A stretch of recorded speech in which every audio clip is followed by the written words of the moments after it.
Well, a new warning tonight from the state after a spike in cases of Legionnaires' disease. Michigan's Health and Human Services now working to alert health providers about the jump in order to protect the public. 7 Action News reporter Brian Abel is live now with how high this spike is and what health officials say is the cause. Brian? A 26% increase from this time last year. That means there's 135 confirmed cases of Legionnaires across the state, 70 of which from right here in Metro Detroit. And health officials say this just might be the beginning. Out of the 135 cases of Legionnaires in the state of Michigan, 24 have been confirmed since the start of July, with another 13 cases pending, according to Michigan's Health and Human Services Department. It marks a 26% increase from this time in 2017.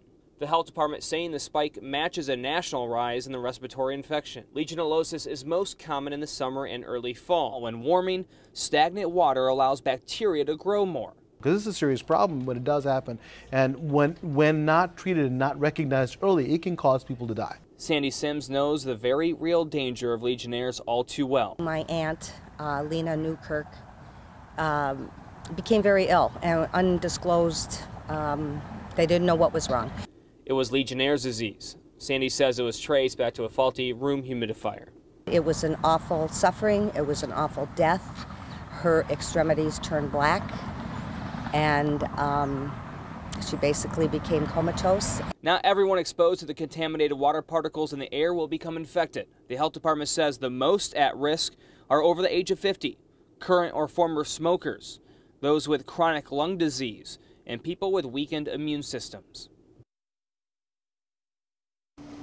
And the health department is also saying there's a higher risk if you've traveled recently with an overnight stay, if you've stayed in a healthcare facility and been in or around a hot tub, or a place with recent plumbing repairs. Reporting live in Southfield tonight, Brian Abel, 7 Action News. Brian, thank you for the live report. Turning to our weather, beautiful summer night.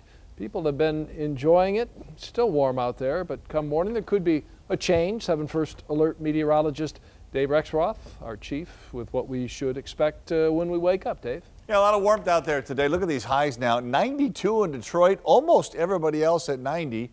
Probably wouldn't have guessed that. It's not really muggy out there, but there's just enough moisture around tonight that we could get a little shower. Right now, 78 in Detroit, still 80 in Troy, 62.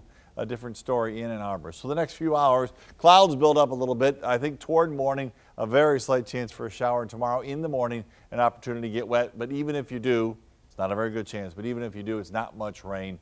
So the heat and the dryness continues. I'll tell you when it gets back to the steamy stuff, right? The heat and humidity, heat index. We'll talk about all that coming up in just a bit.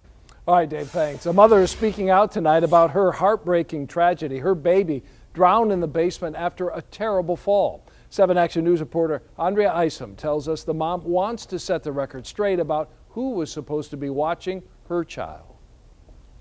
You know, it never gets any easier to stand hand in hand with a grieving mother who is days away from burying her innocent child.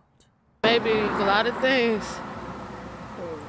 but I'm a mother first. You could never truly know this kind of pure pain and heartbreak unless yours too has been broken into the same little pieces after losing your little one. I love her. I love her.